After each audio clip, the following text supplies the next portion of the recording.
Assalamualaikum warahmatullahi wabarakatuh. Waalaikumsalam warahmatullahi wabarakatuh. Warahmatullahi wabarakatuh. Saya Dana, perwakilan dari kelompok 2 ingin menyampaikan materi tentang pendekatan realitas. Baiklah, untuk pemateri pertama yaitu Winda. Saya persilahkan.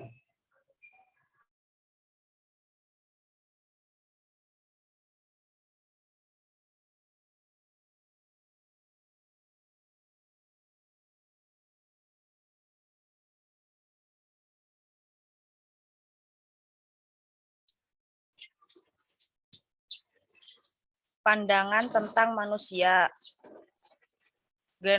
Granser percaya bahwa setiap manusia kebutuhan psikologis yang secara konstan, terus-menerus hadir sepanjang rentang kehidupan dan disebabkan oleh satu faktor, yaitu terhambatnya seseorang dalam mengetahui kebutuhan psikologinya. Keterhambatan tersebut pada dasarnya karena penyangkalan terhadap realita yang kecenderungan seseorang terus menghindari hal-hal yang tidak menyenangkan.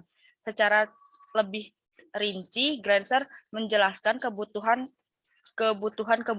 dasar psikologis manusia meliputi yang pertama cinta atau belonging atau love. Yang kedua kekuasaan atau power. Yang ketiga kesenangan atau fun. Yang keempat kebebasan atau freedom. Konsep dasar. Pada dasarnya setiap individu terdorong untuk memenuhi kebutuhan dan keinginan, di mana kebutuhan bersifat universal pada semua individu, sementara keinginan bersifat unik pada masing-masing individu. Yang pertama, teori kontrol. Penerimaan terhadap realita menurut Glasser harus tercermin dalam perilaku total atau total behavior yang mengandung 4 komponen, yaitu berbuat atau doing, berpikir atau thinking, merasakan atau feeling, dan menunjukkan respon fisiologis atau fisiologi. Konsep perilaku total membandingkan bagaimana individu berfungsi. Yang kedua, konsep 3R. Responsibility atau tanggung jawab, reality atau kenyataan, rig atau kebenaran.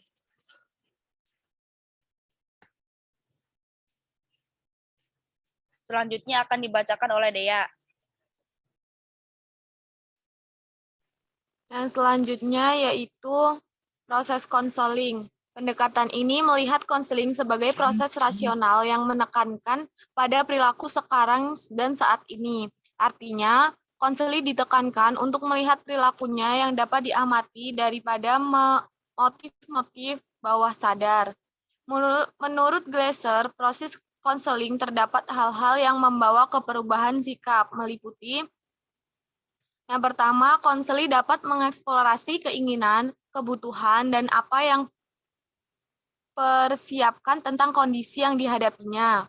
Yang kedua, konseling fokus pada perilaku sekarang tanpa terpaku pada permasalahan masa lalu. Yang ketiga, konseling mau mengevaluasi perilakunya merupakan kondisi di mana konseling membuat penilaian tentang apa yang mereka lakukan terhadap dirinya berdasarkan sistem nilai yang berlaku di Makon. Yang keempat, konseling mulai menetapkan perubahan yang dihendakinya dan komitmen terhadap apa yang direncanakan.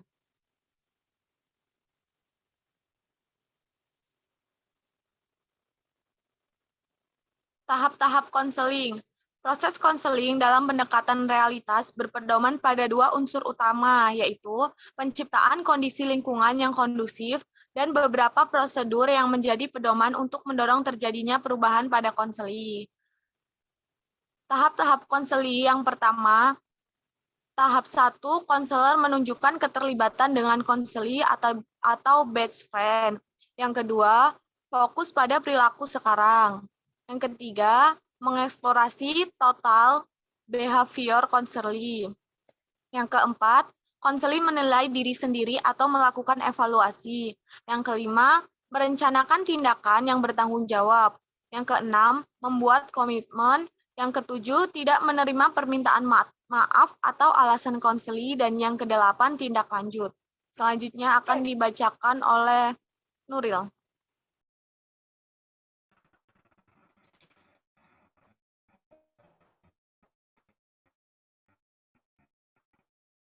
Konseling.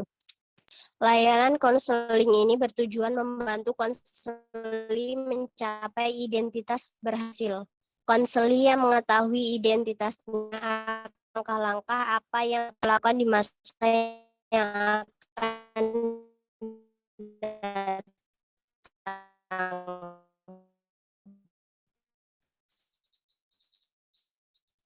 Dengan segala konsel dapat memahami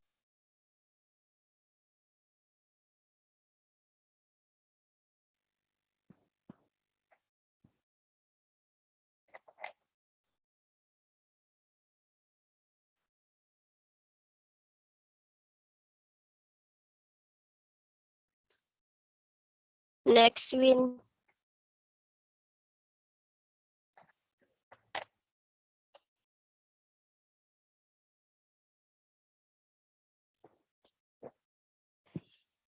Peran dan fungsi konselor. Fungsi konselor dalam pendekatan realitas adalah melibatkan diri dengan konseli, bersikap direktif dan didektif, yaitu berperan seperti guru yang mengarahkan dan dapat saja mengkonfrontasi, sehingga konsep sebagai punya sendiri. Selanjutnya akan dibacakan Wisnu.